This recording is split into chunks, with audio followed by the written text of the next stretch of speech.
difficulties, but this is how you essentially get big on the upper lower split.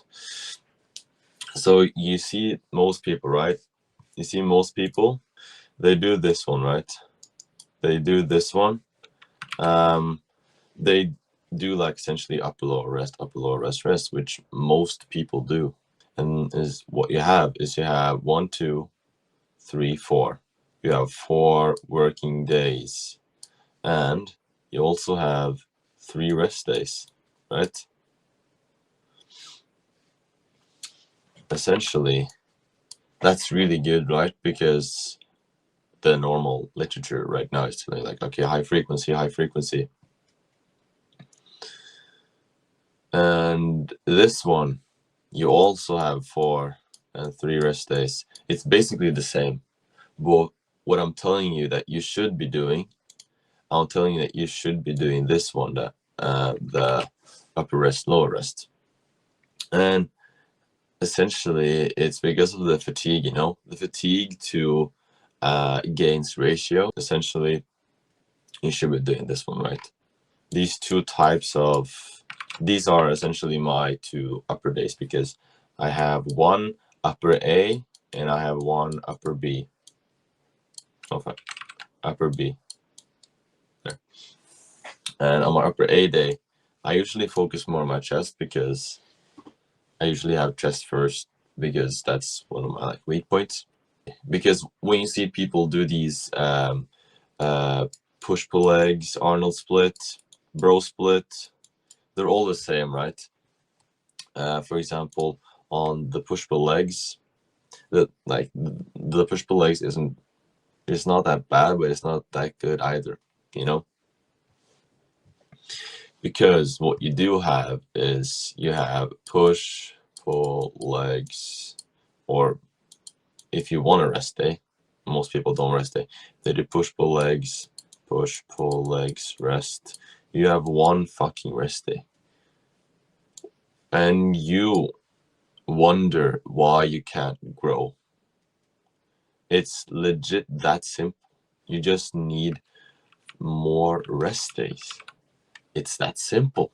Only thing that I'm telling you to do is to do these exercises. And why I am doing 2, you can do 1 for each of these. I don't care. You can do 1. Why I do 2 of these is so I can hit my chest, 2 chest exercises on the upper A, 2 chest, and then I have 2 back on the other one. So I hit my incline, and I hit my lats, the converging chest press, lateral raise, curl. It's easy stuff. Essentially, I have shoulder press on this day because I don't want to have my chest presses and my shoulder press on the same day. So that's why I do lateral raises on this day. Do you see? Do you see the point I'm trying to make here? You could make an argument to say that I could have this lat row on this day instead of the lat pull down, but it's just I like to have it on that day. But now I'm going to tell you something really cool. It's called mechanical tension.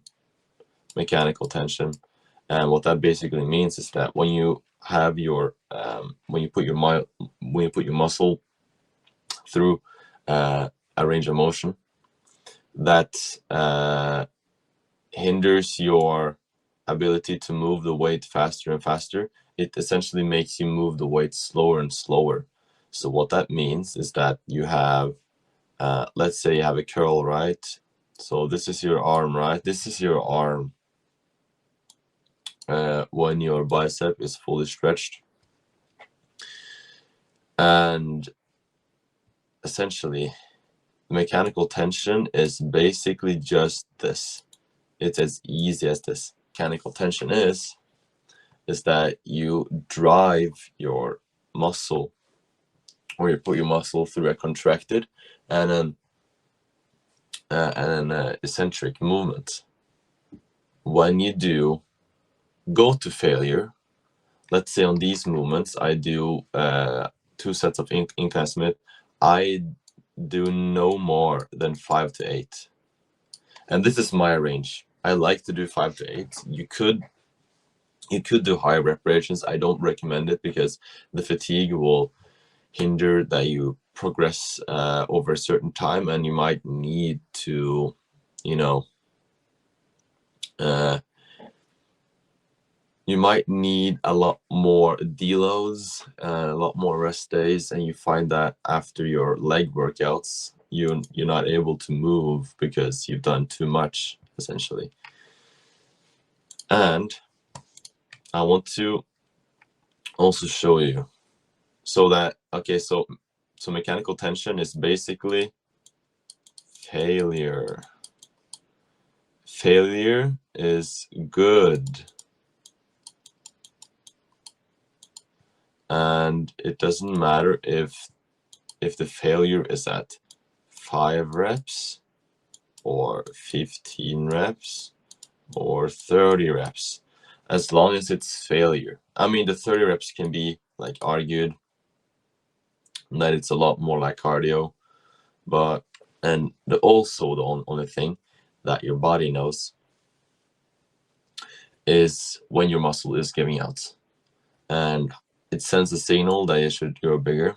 There's no micro tears, but essentially, let's say you're holding a dumbbell, right?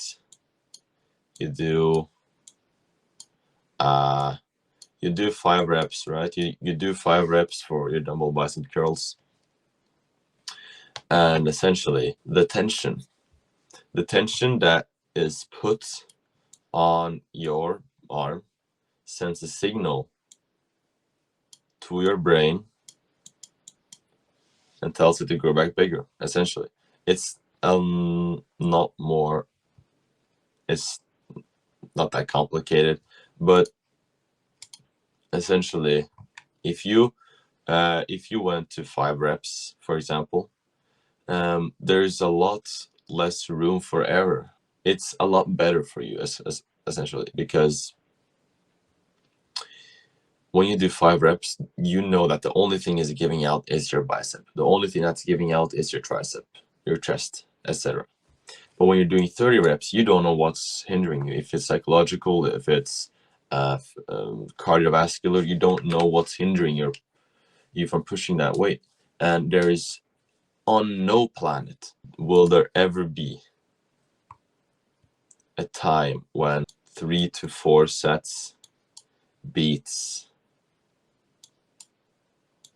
1 to 2 sets. There is no world, because you have to see that the amount of stimulus you're putting on your muscle can only be so and so much recovered if you're natural. I recommend that you do these, that you split your upper day and your lower day, or you split your 2 upper days as an A and a B. I don't really care what you do in those 2 upper days, but essentially what you need to do is to focus on having upwards to 6 sets a week. On chest, I have 1, 2, 3, 4, 5, 6. So I have 6 sets of chest per week. I have 1, 2, 3, 4. Okay, I have 6 sets of back.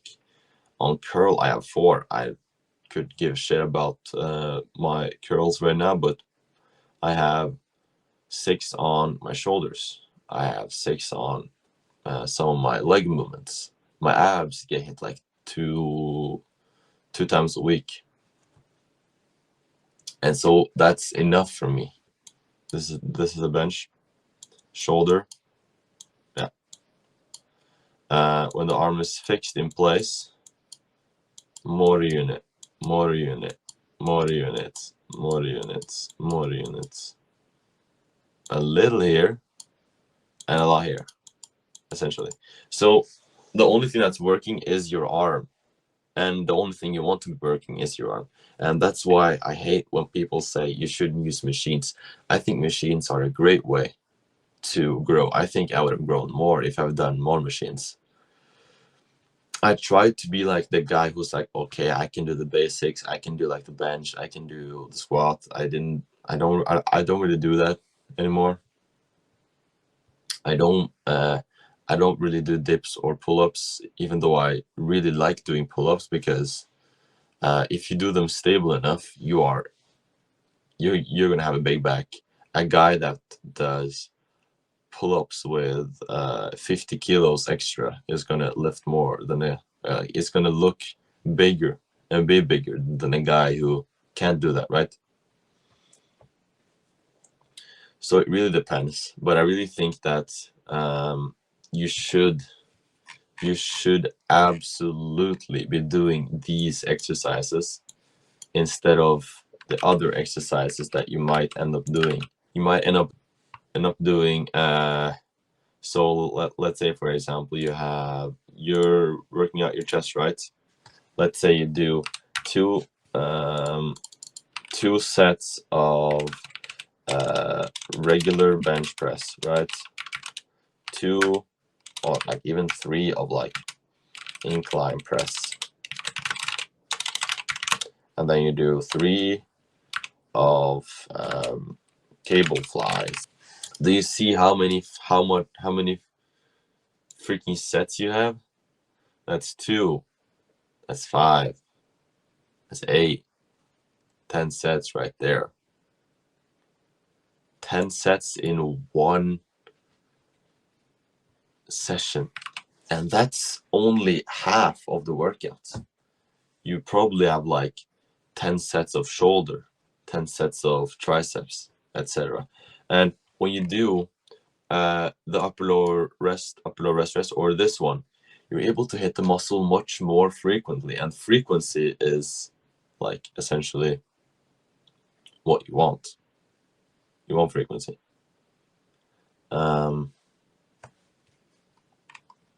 That's legit it. Just do this and you get maximum gains, man.